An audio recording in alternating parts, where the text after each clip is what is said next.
Hello everyone. Okay, I hope we're all right. No one got back to me about the work I said on Thursday about Lenin's structure of government, so I'm assuming we're all quite happy with that then. It is probably the most complicated bit of the entire course. So I was expecting some people to say they're a bit stuck or unsure, etc., etc., but no one did. So obviously I explained it very well.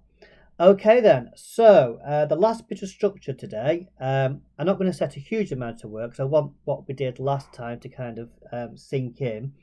Um, and on a Thursday when I do one of these, I'm going to do it on the next kind of paragraph we'd have to write on government, which is means of repression, okay, and control. Okay, something which students often find quite interesting. In fact, if you're in class, what we normally do, we make you do like a museum thing where you all have to kind of, you're given a different leader and you've got to kind of explain the repression they did and you kind of wander around like in a museum. Obviously, we can't do that, so that's what we would have done. Anyhow, right, so I left you with Lenin's system of government, and to quickly go over that. So basically, you had what was called democratic socialism, which essentially was this idea that it appears democratic, but in reality wasn't. So under his system, it was hierarchical, just like under the Tsars. So under him, you had those local Soviets, and you had like provisional Soviets, who then elected delegates to go to the old Russian Soviet Congress thingy.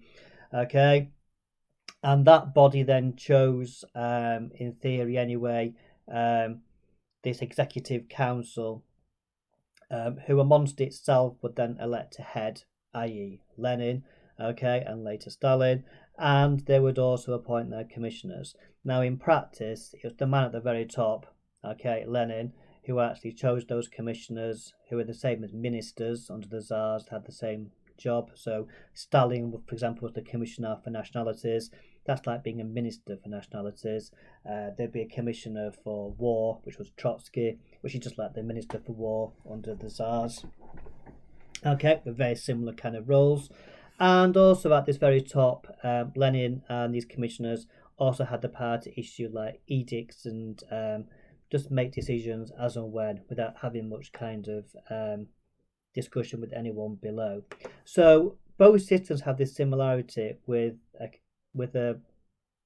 ministers meeting together in the Sovnarkom, which is just a bit like the Committee of Ministers and under the Tsars. You had one man rule. There's the pretenses of democracy, I suppose you could say, under Lenin, but in reality there wasn't. So again, very similar to those Tsars. Okay, so that's the situation, and obviously, what you also had as another complication to it is the Communist Party, the Bolshevik Party, which becomes the Communist Party. They essentially just mirror this same structure amongst themselves. It's a bit like I don't know, the modern Labour Party in Britain or the Conservative Party deciding it's going to structure itself to mirror the state. So it's a bit like the modern Conservative Party deciding to have like their own little parliament, just with Conservatives in there, and decide how they're going to run their party. And they're going to have a leader of that little parliament who they're going to call, I don't know, the Supreme Conservative, who happens to be the same person as the Prime Minister happens to be Boris Johnson. So this is what the Communist Party does. They just kind of mirror the same structure. So where you've got local Soviets, there's a local Communist Party with the same people in it very often. When you've got the provisional, the next level up of the Soviet, there's a similar body of the Communist Party, again, usually made up with the same people. The commissioners at the very top, these ministers in the Sovnarkom, they were also the same people in what was called the Presidium of the Communist Party, okay, which is again the top level of the Communist Party. So they become more and more merged. And in fact, interestingly, when Stalin becomes leader of Russia following Lenin's demise, he actually doesn't hold an official government position up until, I can't remember the exact date now. It's during the Second World War. It's like 1941 or something like that. I don't quite remember the exact date. But basically, he rules for the 1930s without actually having an official government role. his title basically is General Secretary of the Communist Party. So he's the leader of the Communist Party, but he doesn't officially have any other kind of titles, but he just rules to being the head of the Communist Party, essentially. So he just shows the degree to which all these positions are kind of merged. It's only during the Second World War that they think, oh, actually, perhaps you ought to have a government top job as well. Okay? Not that it changed anything, but it just kind of shows the degree of merging that had taken place. And in fact, all the communist leaders are known as the General Secretary of the Communist Party. And it wasn't until Gorbachev in 1986 who kind of created a new constitution for the Soviet Union and created the position of President of the Soviet Union, of which he was the first one. Anyway, you don't need to know that, but I just thought I'd put that into context. Actually, it might be later than 1986. Anyway, it doesn't matter.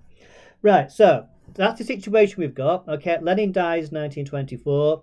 There's a bit of a power kind of vacuum for a while. Stalin kind of emerges as the top geezer, so to speak, by the late 1920s. It's not sure exact date. We'll say it's about 1927, 1928. He then begins some radical reforms in Russia. Again, we'll do about a lot of these when we do about the economy, but basically he sets up these 5-year plans to create, he says we're on the road to socialism, so he creates these 5-year plans to industrialize Russia. So he wants to make Russia as powerful, if not more powerful, than every other nation on Earth. Okay, so he needs to build up Russia's industry, which was quite weak. He gets rid of all his opposition, so all those people who knew him before 1924, during the 1930s, they, how should we put this nicely, get shot in the head. So he begins this purging of Russia. He begins this kind of industrialization of Russia. The farms are collectivized, which we'll do later on. Lots of peasants die in the process, which he doesn't really seem to care much about. So it comes to 1936, and Stalin claims in 1936 that they've achieved socialism in Russia. There's now no classes in Russia. It's a classless society, and socialism has been achieved. Yay. And he has created a new constitution. A constitution, for those who don't know, I know those who do politics should be experts on this. Those who don't know, a constitution is basically a document which just writes up how a country should be run. Okay, so our college has a constitution which just says how our college should be run. I never read it. I'm sure it's a fascinating read. It'll probably say things like, this is what the principal's job is, this is what he's supposed to do. It probably says I'm supposed to teach you stuff and things like that, I'm guessing. It probably said there should be some kind of council for students, like a students' union type thing, blah, blah, blah, blah, blah. So that's what a constitution is.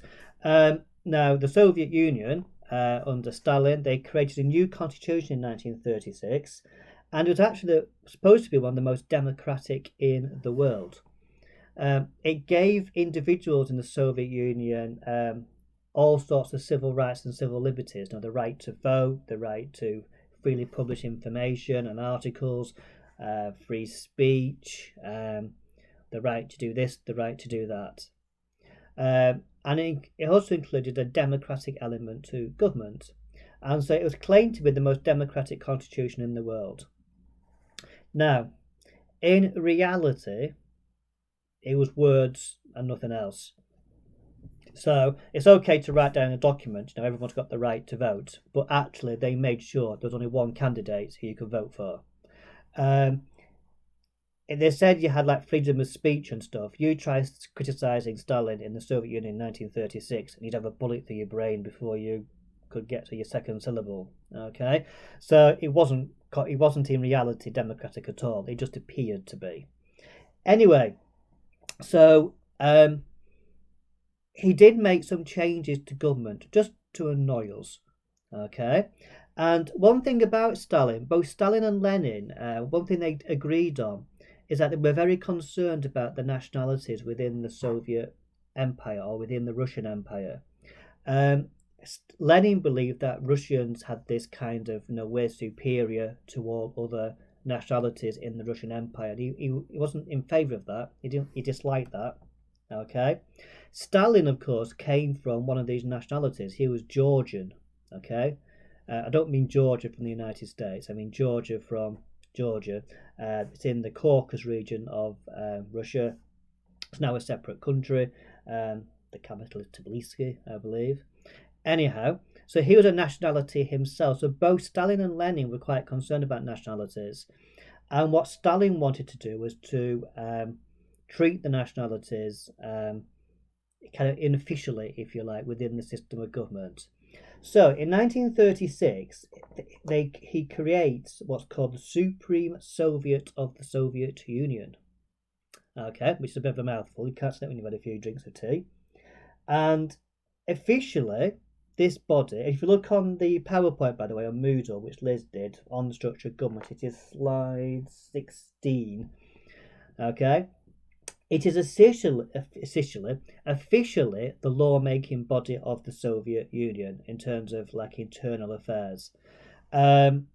And essentially, what it was supposed to do, it was supposed to oversee and appoint the commissioners, the ministers. It was supposed to make the laws of the Soviet Union. So it's going to have quite an important role. And what they did to try and mirror the American Congress, the American Parliament, is they had it in two houses, two chambers, a bit like in Britain, how you've got the House of Lords and the House of Commons. Well, this Supreme Soviet was also split into two. One part of it was called the Soviet of the Union, and it had elected representatives who represented 300,000 people each. Sounds lovely and democratic, doesn't it? And they were the bit that's supposed to make the laws, okay, across the entire Russian Empire. And then the other chamber, the other part of this parliament, was called the Soviet of Nationalities. And basically that was supposed to represent each of the different nationalities within the Soviet Union. Things like, the Georgians, for example, and the Kazakhstans, and the Uzbekis, and etc., etc., etc. And each of the republics of the Soviet Union, like Kazakhstan, Georgia, Armenia, they're supposed to have 25 members in this institution. So in theory, the idea is that this body would make all the laws, and because obviously the party was elected directly by the people, it therefore represent what the people wanted, and because the second chamber had representatives from every republic, it would make sure that all laws that were passed would have the approval, basically, of most of the republics and a majority of the people in the country. Doesn't that sound lovely and democratic? Okay. In reality, though, as you can see from this slide, as I said before, it wasn't democratic. In 1937, they had the first election for this, and the people discovered that there's only one candidate in each of the districts, who was the local Communist Party kind of bigwig. So there was no choice. So future elections saw quite a low turnout. Also, in order to make a policy of the Supreme Soviet of the Soviet Union, it needed almost 100% approval. Now, we know from current Parliament, even when you only have, just within that one part of the Conservative Party in Britain at the moment, they kind of disagree and squabble with each other, don't they? So the chances of any law being passed by this body, where it needs nearly 100% approval, is going to be rather slim. It only needs a few people to say, well, actually, we don't approve this law, and the law fails. It only met twice a year as well, and it only met for like 3 or 4 days in that twice a year. So what can you really do in 3 or 4 days, twice a year, when you need to get nearly 100% support for something? Not very much. It also means you've got like 6 months where there's no meeting of this body. So who do you reckon would make the decisions in that 6 months? Correct. The people commissioners under the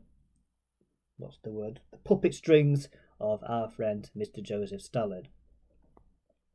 The real power, as it says on here, was with Stalin and the Politburo. The Politburo are the top people in the Communist Party, who also largely happen to be people's commissioners as well.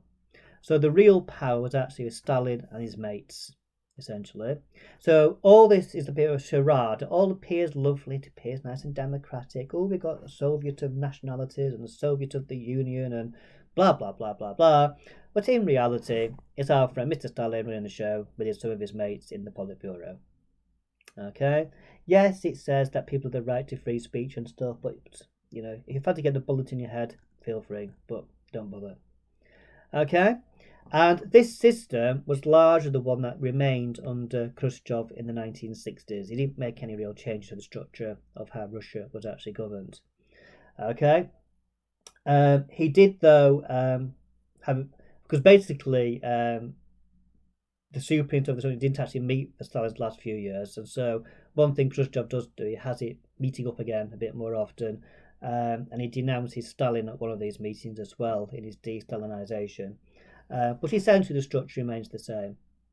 So, with all that in mind on the structures, okay, you might want to draw yourself like a big kind of table, what remained the same, what changed between the communists and the Tsars. Have a think about it, write down some points, press pause, and I'll come back in a minute I'll tell you some of my thoughts were for points for or against. So have a think about it, write down some points. So press pause. Okay, press play. Right. So, generally speaking, if I were doing a paragraph on structures, I would say that the structures remain the same, largely, because under both systems, most decisions were made by one man at the top. It happened to be called Tsar under the Tsarist system. It happened to be called General Secretary of the Communist Party under the Communist system. That's one similarity. I would say that the Council of Ministers / Committee of Ministers was the same, largely, as the Sovnarkom under the Soviet system, and that those ministers / commissioners were appointed and dismissed by the man at the top, and they were able to make decisions without asking anybody else's support in the structure. A third similarity, I would say, is that in reality, despite democratic socialism, neither system was democratic. No one was elected directly to these positions in a competitive race. So the Supreme, so the Soviet Union, for example, yes, they had elections, but there was only one candidate from one party. Under the Tsars, there was no even pretense that was the for that. I would say that both systems were hierarchical. Okay, so there's all these kind of layers until you got to the top person. Especially so under the communists, they were particularly complicated with all the different layers, but they all had these layers, didn't they? You had the guy at the top, and you had like camps, you had like committees of this, and you had that and that all the way down. Okay, I think another similarity, I've lost my numbers now. You could say at a local level, the Zemstva and then those lower Soviets, you might say, were kind of similar, probably dealt with similar kind of issues like local kind of concerns. In terms of differences, general differences first of all, before we look at the doom a bit, I would say one difference is that the communists tried to appear democratic with their democratic socialism, which Alexander II and III and Nicholas II up until 1905 kind of rejected completely. That might be, you might say that was a bit of a difference. Another difference might be that under the communist, and kind of connected to that first point, under the communist system, you might say the fact that there was some kind of, like you had like the local Soviets that would then was elected, and they would then elect delegates who would elect delegates who would elect delegates.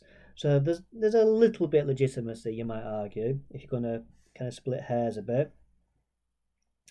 The big differences, though, is that 1905-1917 bit with those Dumas. You could argue that under Nicholas II, following that 1905 revolution, there was some democracy in Russia with those 4 Dumas being elected by the people and having a say in lawmaking. Now your counter argument to that in a paragraph would be, yeah, but actually the fundamental laws showed who was in charge, and didn't Nicholas II just dismiss these Dumas when they did things he didn't like? Okay. The provisional government was also a little bit awkward, isn't it? Because, I mean, you could say that they too were not elected. They were just the remains of that Duma. So again, they're a bit of an awkward one for these sorts of things, but again, they fit into that a little bit, wouldn't they? So I hope that kind of makes sense. So you might want to take some notes from that, feel free. Now, what I'd like you to do in your booklet is that there is actually like a table which Liz has made called Changes to the Structure of Central Government. And he says, remember, Russia's central government was hierarchical, centralised and bureaucratic throughout the period. Then you've got the rulers down the left-hand side, Alex, Nick, PG, Lenin, Stalin, Khrushchev. Changes made to the structure. So what changes did Alexander the second make, third make, etc.? What reasons were there for those changes? And does this show long-term change and continuity, or is it just short-term? Okay. There's no particular bit of reading for that. You've got to use all your notes and all your thoughts and what we just talked about. Perhaps it's what I've just been waffling on about a minute ago you might want to use. Okay, so that needs doing. We did the next bit on the doing, didn't we? So that kind of does us then for the structure. Okay, that's probably the most complicated bit of Russia stuff that we do, I would say. And I think that Lenin bit's particularly confusing. Every year a teacher got to look over it again. So if you kind of got your head around it, or you got the main point which I just mentioned before about what's the same and what's different, because again, like I said before, it's just a paragraph. Okay, it's not like going to have to write like 400 pages on this. It's going to end up being literally into one side in an exam paper where you talk about the structures. And again, you just talk about the bits you know about. So Sobnak and same as committee ministers, neither bits elected. Difference is you had that Duma bit in 1905, 1917. Sorted. Right, what could be easier? What I'd like to, with that in mind, evil grin comes across Paul's face. Last week, no, it might have been the week before last, I sent you all a thing about how to write thematic essays. And I also included on that link a paragraph which I wrote myself, which of course is brilliant, which was to do with the ideology bit. Okay, and the question at the top was, to what extent was there more continuity than change in Russian government 1855 to 1964? So I've done the ideology paragraph. I would now like you all for, should we do Thursday or should we do Friday? Let's do Friday. I'd like you all, please, to write your structure of government paragraph. It should take you about 15 minutes. In the exam, you'd have about a quarter of an hour to do that. You can see how long my answer was. So it needs to be something similar, of a similar kind of length. Obviously, you're not as clever as me, so you probably won't write quite as much. But it needs to be something of a similar length in about 15 minutes on the structure. Okay, look at how I've done mine. I've explained how I've done mine. So you need to kind of copy that, if you like, for doing the structure. Now, give me some indication then about what you've got and haven't got about the structures. Okay, I'll put the details on the email which I send out with this. So that is for Friday. And on Thursday or Friday, when I do the next video, we're going to talk about repression.